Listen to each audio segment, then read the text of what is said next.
2011, 2012, and 13, it hasn't been a great year for reviews, and you've kind of gone under the radar a bit. Dark wasn't seen too lightly by critics. Legends of Pegasus had problems, patching problems, and eventually, I think the developer was disbanded, wasn't it? Sure, that's what it Yeah. is. So, I mean, in the eyes of critics, in the eyes of consumers, you guys have taken a step back. Yeah. But, Tropico 5's coming out, so what are you guys doing? What are your next big IPs?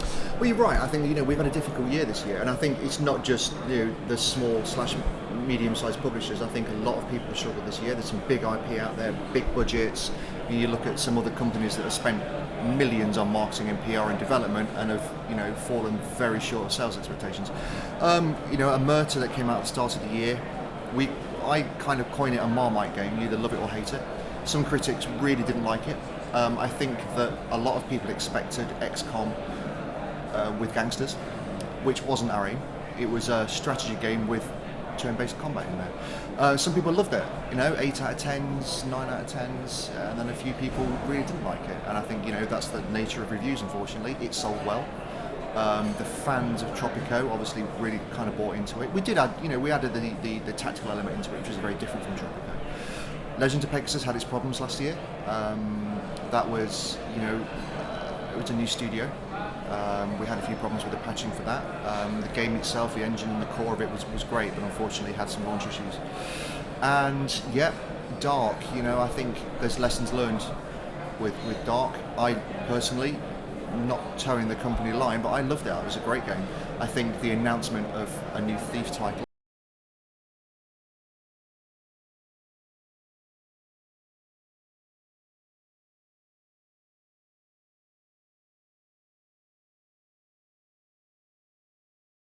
worked on Xbox 360. Our foundations of the business were built on PC, so you will see us going back to our core, and you will see us doing what we do best, which is good strategy games, in depth, realistic, historically correct, etc. From Gaming Minds, one of our studios internally, the guys that do Patrician. Rise of Venice is their new one coming out this year, which has been so far with the press has been received very well. We've taken on board a lot of comments from a lot of fans and communities. We have a very strong community, So the Tropico community is huge. It's our biggest brand, it's our biggest title. The Rise of Venice, Patrician, and Port Royal fans, very loyal fans, and will follow us, very closely. And we take those comments on board. Some people thought the Patrician was a very difficult game. It was too in-depth, too strategic, too much trading involved in it. Port Royal, some people thought, the PC fans thought the console version was a dumbed-down version for PC owners as well. Rise of Venice, we've got the balance right. We've listened to both sides. Do you think that there's room in Kalypso for both Port Royal 3 and Patricia's 4? Because, even the UI was almost identical. Can they coincide? I think they can. I do believe, actually, it's two very different audiences. Two different audiences. I think, the guys... With Port Royal, you can play it two ways. You can play it as a trader or as an adventurer. The trading element to it, it's pure trading, buy and sell. The closed world mechanics in there for the trading engine is probably the best on the market, and it has been for many, many years. With Port Royal, we added in the adventurer side of it, so there were more opportunities for sea battles, for piracy, for plundering, and kind of bringing in a bit more of an action element to it. And yeah, sure, it's not a first-person or third-person action game, but it does have that element to it. And I think there is a market for both. I think the PC guys will stick to the Rise of Venices and the Patricians of this world, and I think the console guys would err more towards a Port Royal. And we didn't dumb it down. We didn't dumb it down for PC. It was just that we added in this much more kind of adventurer, action-orientated gameplay in there, and that kind of threw a few of the PC fans off. So with Rise of Venice, yes, we've got sea battles in that as well, but we've listened to what people wanted from Patrician. Simple things like you go to a port in Port Royal, for example, you choose the port you want to go to from the map mode, and it goes straight into the port. People are like, that's great, but it slows down the flow of the game.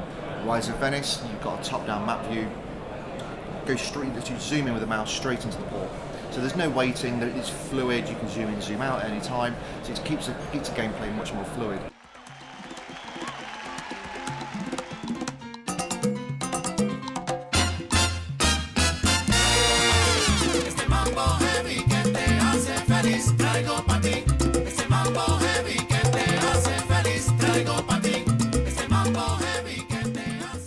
So with Tropico 5, what are you doing to prove to the fans that it is enough of a step forward?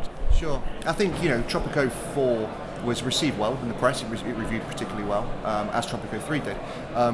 But some of the fans on the forums and some of the more core fans were saying, is it enough? Is it enough to call it Tropico 4? Is it a Tropico 5, Tropico 0.75, whatever it might be?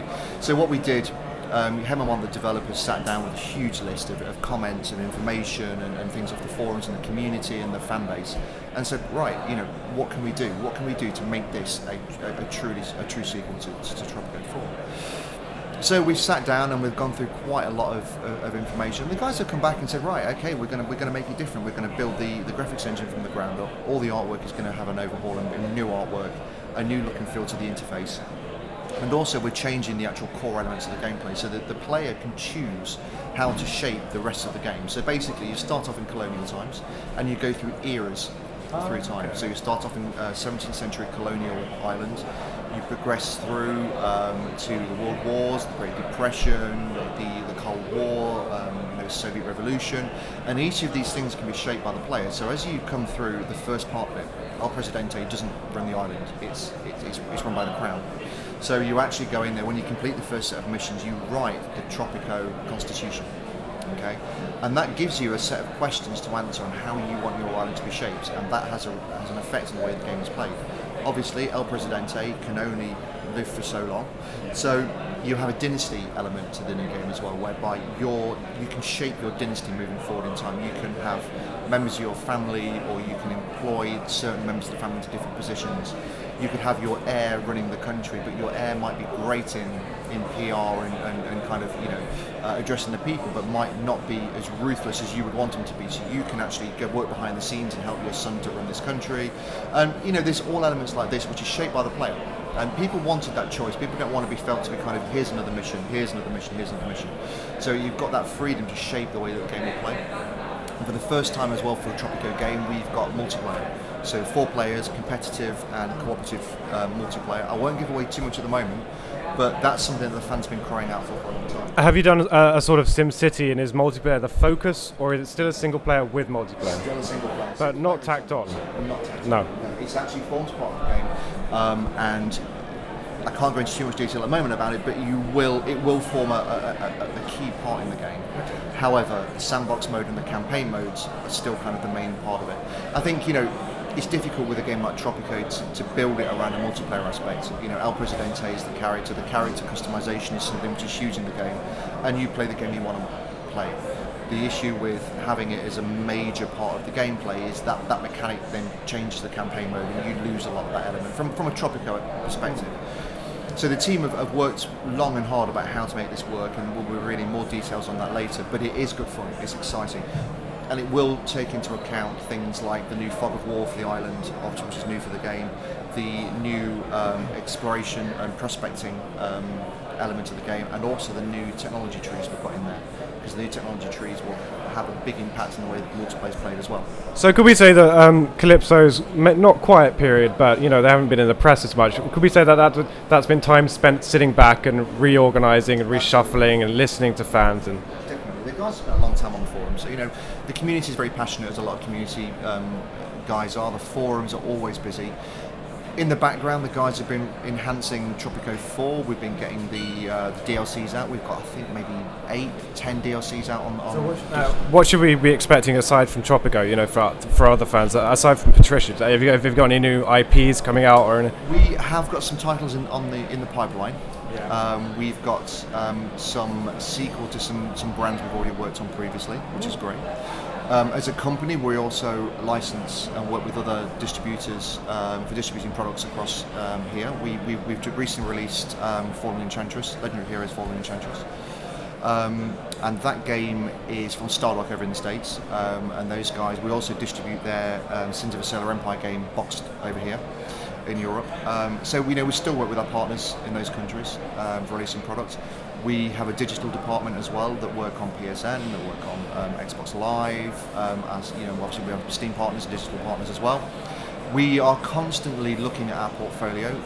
Obviously, with Demonicon, which is a huge brand in Germany, the Dark Eye, that's a universe we could exploit moving forward. We have Tropico. We have other titles from our internal studios at the moment being worked on, which watch the space for more information on those. But yes, I think people will see us going back to what we are experienced in, what we've built the foundations of the company on. And we listen to people, we listen to the fans. And we also support the fans. Our expansions are big. Our free add-ons that we gave away for Amerta, for example, yes, they fixed a few technical issues in the game, but we also gave away a lot of content in there as well. And we support that content with DLCs. The Tropico DLCs do huge numbers for us because it's a whole campaign, it's a whole new costume, it's a whole new set of buildings, etc. for each of the ones we do. We'll see some exciting things happening with Amerta moving forward shortly. So, yeah, there'll be some exciting things happening. Yeah, well, thanks for talking to PCGMedia. Thanks a lot.